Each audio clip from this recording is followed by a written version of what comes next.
6వ అధ్యాయము ఆత్మ సంయమ యోగము 39వ శ్లోకము.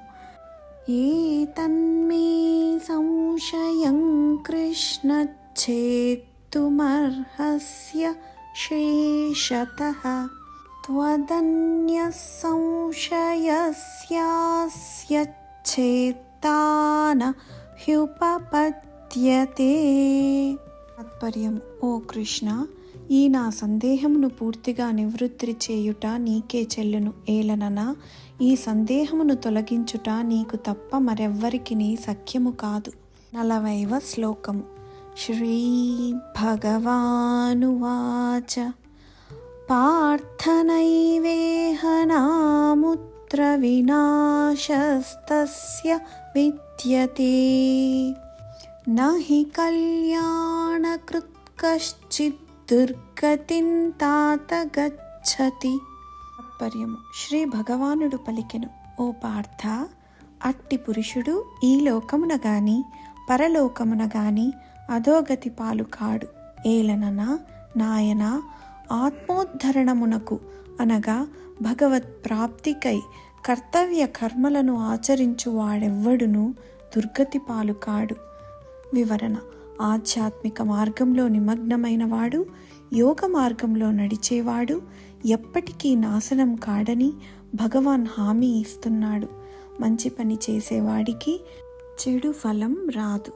41వ శ్లోకము. ప్రాప్య పుణ్యకృతాల్లోకాన్నుషిత్వా శాశ్వతీ సమాః శుచీనాం శ్రీమతాంగేః యోగభ్రష్టోభిజాయతే. 42వ శ్లోకము. అథవా యోగినామేవ కులే భవతి ధీమతాం ఏతద్ధి దుర్లభతరల్లోకే జన్మ యదీదృశం. పర్యములు వరుసగా. యోగభ్రష్టుడు పుణ్యాత్ములు పొందు లోకములను అనగా స్వర్గాది ఉత్తమ లోకములను పొంది ఆయా లోకములలో పెక్కు సంవత్సరములు గడిపి పిదప పవిత్రులైన సంపన్నుల గృహమున జన్మించును. అథవా విరాగి అయిన పురుషుడు ఆ పుణ్యలోకములకు పోకుండగానే జ్ఞానులైన యోగుల కుటుంబంలోనే జన్మించును. కానీ లోకమునందు ఇట్టి జన్మ ప్రాప్తించుట మిక్కిలి దుర్లభము. వివరణ: యోగసిద్ధి పొందలేని యోగులు మరణం తర్వాత సద్గురువుల నివాసాలకు వెళతారు. అనేక యుగాలు అక్కడ నివసించిన తరువాత వారు మళ్ళీ భూతలంలో పుణ్యాత్ములు మరియు సంపన్నుల కుటుంబంలో జన్మిస్తారు. లేకుంటే దీర్ఘకాలంగా యోగాభ్యాసం చేయటం వల్ల వారు వైరాగ్యాన్ని పెంచుకున్నట్లయితే వారు దైవిక జ్ఞానంతో కూడిన కుటుంబంలో పుడతారు. అటువంటి జన్మ ఈ లోకంలో పొందటం చాలా కష్టం.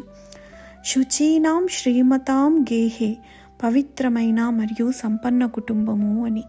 మంచి పనులు మరియు యోగాభ్యాసాల ఆధారంగా ఇక్కడ భగవాన్ 2 రకాల పునర్జన్మలను వివరిస్తాడు.